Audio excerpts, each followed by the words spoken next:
ሰላም ጤና ይስጥልኝ የተከበራችሁ የቻናላችን ቤተሰቦች እንዴት ቆያችሁልን? አዳዲስ መረጃ ይዘን መጥተናል። አብራችሁ እንድትቆዩ በአክብሮት እንጋብዛችኋለን። ኬንያውያን ወጣቶች መንግስታቸውን ለመቃወም አደባባይ ወጥተዋል። መነሻው መንግስት ሊያጸድቀው ጫፍ የደረሰው አዳዲስ ቀረጦችና ግብር ቢሆንም በርካቶችን ያጎሳቆለው የኑሮ ውድነት፣ ስራ አጥነት፣ ድህነትና ሙስና መከራችን እያሳየን ነው እያሉ ነው። የዚህን ዜና ተጨማሪ መረጃ አዘጋጅተንላችኋል። የአሜሪካው ፕሬዝዳንት ዶናልድ ትራምፕ ሀገራቸው የፈጸመችው ጥቃት የኢራን የኒውክሌር መርሃ ግብሯን በ10 ዓመታት ወደ ኋላ እየመለሰ ነው ብለዋል። ይህንንም ጉዳይ እንመለከተዋለን። አብራችሁን ቆዩ አክብሮት ግብዣችን ነው። ይህንን ቻናል ላይክ፣ ሰብስክራይብ እንድታደርጉ ጋብዘናችኋል። በቀጥታ ወደ ዝርዝር መረጃዎቹ እንሻገራለን። ኬንያውያን ወጣቶች መንግስታቸውን ለመቃወም አደባባይ ወጥተዋል። መነሻው መንግስት ሊያጸድቀው ጫፍ የደረሰው አዳዲስ ቀረጦችና ግብር ቢሆንም በርካቶችን ያጎሳቆለው የኑሮ ውድነት፣ ስራ አጥነት፣ ድህነትና ሙስና መከራችን እያሳየን ነው እያሉ ነው።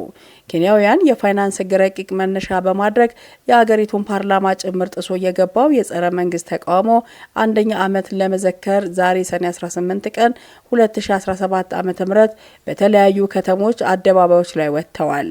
የኬንያ ፖሊስ በሺዎች የሚቆጠሩ ተቃዋሚዎችን ለመበተን አስለቃሽ ጭስ ተኩሷል። በመዲናዋ ናይሮቢ የሚገኙ የንግድ ቤቶችና ትምህርት ቤቶች ሁከቶች ይከሰታሉ በሚል ተዘግተዋል። የሀገሪቱን ከፍተኛ ባለስልጣናት በሻረው ባለፈው ዓመት ህዝባዊ ማዕበል ከ60 በላይ ሰዎች ተገለዋል። ባለፈው ዓመት ህዝባዊ ተቃውሞ በተነሳበት ወቅት ቢቢሲ የአዲሱን ትውልድ እንቢተኝነት በተመለከተ የሚከተለውን ዘገባ አጠናክሮ እንደነበር ይታወሳል። መንግስት ገቢውን ለመጨመር ዳቦን ጨምሮ በምግብ፣ በዘይት፣ የሴቶች የንጽህና መጠበቂያ፣ የሞባይል ስልኮች፣ ኮምፒውተሮች፣ ተሽከርካሪዎችና በሌሎች ምርቶችና አገልግሎቶች ላይ ቀረጥ ተጨማሪ ያካተተ ረቂቅ የፋይናንስ ህግ አውጥቷል። ፕሬዚዳንት ዊሊያም ሩቶ ወደ ስልጣን ከመጡ በኋላ ተደጋጋሚ ግብሮችን በመጨመር ያሰለቹት የኬንያ ህዝብ በተለይም ወጣቱ አሁን ተቆጥቷል። መሪዎቹ እየመሩ አይደለም፣ በድህነትና በስራ አጥነት እየማቀቀ ያለውን ወጣት ጀርባውን እያጎበጠ ነው ይላሉ። ኬንያ ከዚህ ቀደም በርካታ ህዝባዊ ተቃውሞችን ብታይም የአሁኑ ግን ለየት ያለ ነው። ከዚህ ቀደም የነበሩት የአደባባይ ተቃውሞዎች ያደራጁ የነበሩ ተፎካካሪ ፖለቲከኞች ነበሩ። የአሁኑ ግን ወጣቱ ማንም ሳይቀሰቅሰው ነው ለተቃውሞ ወደ አደባባይ እየተመመ ያለው። የአንበሳውን ድርሻ የያዙት ጄንዚ ወይም ደግሞ ጄኔሬሽን ዙመርስ የሚሰኙት በሃያዎቹ እድሜ ክልል ውስጥ የሚገኙት ትውልድ አካል ናቸው። የወጣቱ ተቃውሞ የበረታበት መንግስትን በረቂቅ የፋይናንስ ህጉ የተካተቱ የተወሰኑ ቀረጦችን ለማንሳት ተገዷል። እንዲቀሩ ከተደረጉት መካከል በዳቦ ላይ ሊጣል የነበረው 16 በመቶ ቀረጥ፣ የምግብ ዘይት፣ የሞባይል ገንዘብ ዝውውር አገልግሎትና በተሽከርካሪዎች ላይ ሊጣሉ የነበሩ ቀረጦች ይገኙበታል። ይህ አወዛጋቢ ረቂቅ በቲክቶክ መነጋገሪያነት ጀምሮ ወደ ከፍተኛ የህዝባዊ እንቢተኝነት ተቃውሞ ተቀይሮ ነበር። የፕሬዝዳንት ዊሊያም ሩቶ መንግስት የበርካታ ትውልድ ፖለቲከኞችን ያላደረጉትን ከዘርና ከፓርቲ ባለፈ በርካታ ኬንያውያን በአንድነት እንዲቆሙና እንዲቃወሙ አድርጓቸዋል። በርካታ ግብሮችን በመጫን የሚታወቁት ዊሊያም ሩቶ ወጣቱ በአንድነት እንዲነሳባቸው ምክንያት ሆነዋል። ተቃውሞ በጀመረበት ማክሰኞ በመቶዎች የሚቆጠሩ ወጣቶች ታውን ተብሎ በሚጠራው የመዲናዋ የናይሮቢ የንግድ ማዕከል በመቆጣጠር እያንዳንዱን እንቅስቃሴ ቀጥ እንዲል አድርገዋል። ፖሊሶች በአስለቃሽ ጭስ በውሃ ሊበትኗቸው ቢሞክሩም በእጅ አላሉም። ፖሊሶች የሚያደርጓቸውን መተኮሶችና እንዲሁም ደግሞ ድብደባዎች በሞባይል ስልኮቻቸው በቀጥታ በማህበራዊ ሚዲያ ላይ ሲያሰራጩ ነበር። ማክሰኞ ዕለት የነበረው ህዝባዊ ተቃውሞ ረቂቅ ህጎችን የሚመለከተውና የሚያጸድቀውን የሀገሪቱን ምክር ቤት ፓርላማን እንቆጣጠራለን በሚል መርህ ነበር። ከዚህ ቀደም ፖለቲከኞችና ስፖንሰር አድራጊዎች ከሚያደራጃቸው ተቃዋሚዎች በተለየ መልኩ ይህ የወጣቶች እንቅስቃሴ መሰባሰብና መደራጀቱ የተካሄደው በማህበራዊ ሚዲያ አማካኝነት ነው። የተቃውሞ አደረጃጀት ጥቁር ልብስ እንዲለብስ ቢጠይቁም አንዳንዶች የተቀደዱ ጂንሶች ለብሰው ወጥተዋል። የጸጉርም ሆነ የልብስ ፋሽኑም የተለየ ነበር። እኛ ጄንዚንን ራሳችንን ማሰብና ማደራጀት ችለናል። ወጣቶች ለተቃውሞ እንዲመጡ ብቻ ሳይሆን ለምን እንደምንቃወምም ለማስተማር ቲክቶክን እንደ መድረክ እንጠቀምበታለን ሲሉ አንደኛው ተቃዋሚ ዛሃ ለጋዜጠኞች ተናግሯል። አብዛኞቹ ለተቃውሞ ሲወጡ ወጣቶች ለመጀመሪያ ጊዜያቸው ነው። ሩቶ መልቀቅ አለበት የሚሉ ድምጾችም በርከት ብለው ተሰምተዋል። እኔ ለመወዳት አገሬ እገዛላታለሁ፣ ወላጆቼ ደክመዋል፣ አሁን ይህንን ማድረግ አይችሉም፣ የእኔ ተራ ነው ሲል የ24 ዓመቱ የዩኒቨርሲቲ ተማሪ ኬን ለጋዜጠኞች ለጋዜጠኞች ተናግሯል። ሰልፈኞቹ ወደ አገሪቱ ፓርላማ ደርሰው ለመክበብ ያደረጉት ጥረት በፖሊስ ውሃ መርጨት ቢደናቀፍም መንፈሳቸው እንደተጠናከረ ነበር። በዚያች ዕለት ከ200 በላይ ወጣቶች የታሰሩ ሲሆን ጠበቆች በፖሊስ ጣቢያዎች ተገኝተው የተወሰኑትን አስፈትተዋል። አንዳንዶቹም በፖሊስ መኪኖች አንሳፈርም እያሉ ሲያንገራግሩ ታይተዋል። በአደባባዩ ተቋሙ ላይ ያልተገኙት ደግሞ በማህበራዊ ሚዲያ ላይ መልእክቶቻቸውን፣ ፎቶዎችን፣ ቪዲዮዎችን በማጋራት ለትግሉ አጋርነታቸውን አሳይተዋል። ተቃውሞ ግልጽ ያለ አመራር ስለሌለው ፖሊስ ኢላማ የሚያደርጋቸውን አካላት ለመለየት ተቸግሯል። የተቃውሞ ሰልፉን አንዳንድ ቴክኒካዊ ጉዳዮችን አላሟላም በሚል ፖሊስ ቢያግደውም ተቃዋሚዎቹ በዚህ አይስማሙም። ከዚህ ቀደም ከነበሩት ጸረ መንግስት ተቃዋሚዎች በተለየ መልኩ ዘረፋ፣ ንብረት ማውደምም ሆነ ድንጋይ መወርወር አልታየበትም። ፍጹም ጨዋነት የተሞላበት ነበር። ወጣቶቹ አገር አቀፍ በሆነው ተቃውሟቸው መንግስታቸው ላይ ጫና ማድረስ ችለዋል። የተወሰኑት ቀረጦች እንዲሰረዙ አድርገዋል። ኬንያውያን አድምጠናችኋል ሲሉ የፓርላማው የፋይናንስ ኮሚቴ ሰብሳቢ ኩሪያ ፕሬዚደንት ሩቶና የምክር ቤት አባላት በተገኙበት ጋዜጣዊ መግለጫ ላይ ተናግረዋል። በፋይናንስ ረቂቁ ላይ የተደረጉ ለውጦች ኬንያውያንን ከኑሮ ውድነት ጫና ለመጠበቅ የተደረጉ ናቸው ሲሉም አክለዋል። መንግስት በእነዚህ የቀረጥ ጭማሪዎች 2.7 ቢሊዮን ዶላር ለማሰባሰብና ሀገሪቷ ያለችበትን ዕዳ ጫና ለማቃለል ይውላል ሲሉም ይሞግታሉ።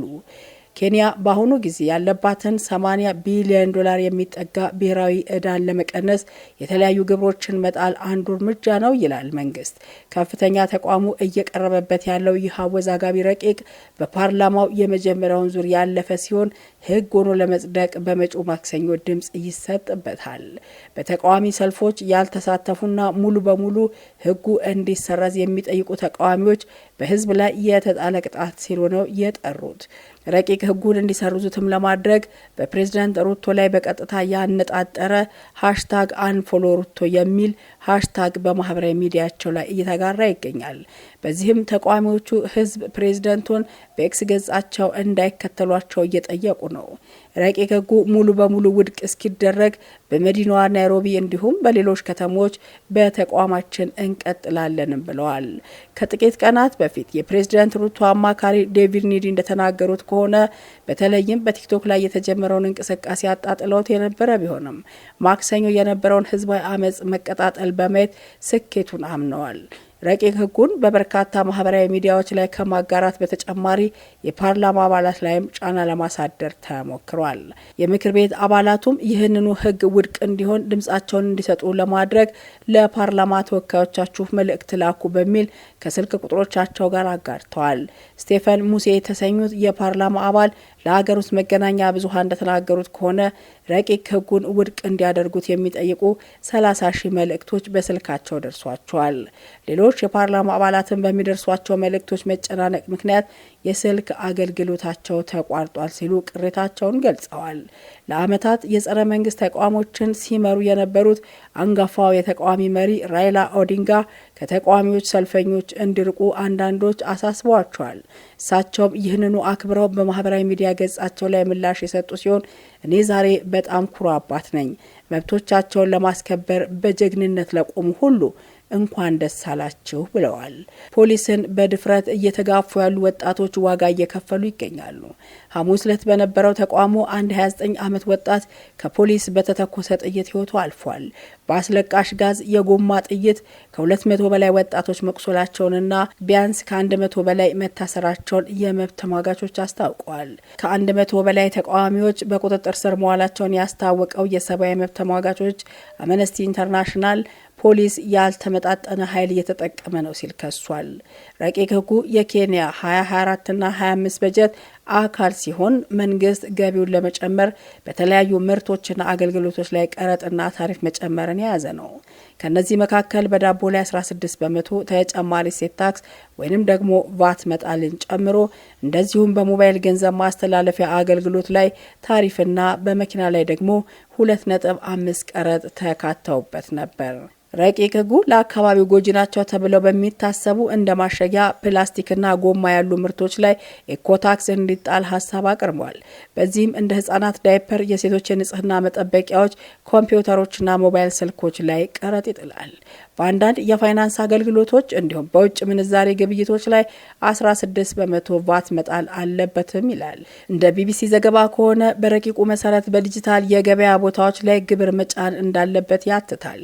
ከነዚህም ውስጥ በዳቦ ላይ ሊጣል የነበረው 16 በመቶ ቀረጥ፣ የምግብ ዘይት፣ በፋይናንስ አገልግሎትና በተሽከርካሪዎች ላይ ሊጣሉ የነበሩ ቀረጦች እንዲሰረዙ ተደርጓል። ከዚህ በተጨማሪም እንደ ህጻናት ዳይፐር፣ የሴቶች ንጽህና መጠበቂያዎችና ኮምፒውተሮች፣ የሞባይል ስልኮች፣ በመኪና ጎማዎችና በሞተር ሳይክሎች ጭምር ላይ ሊጣል የታሰበው ቀረጥ ከረቂቁ እንዲወጣ ይደረጋል ተብሏል።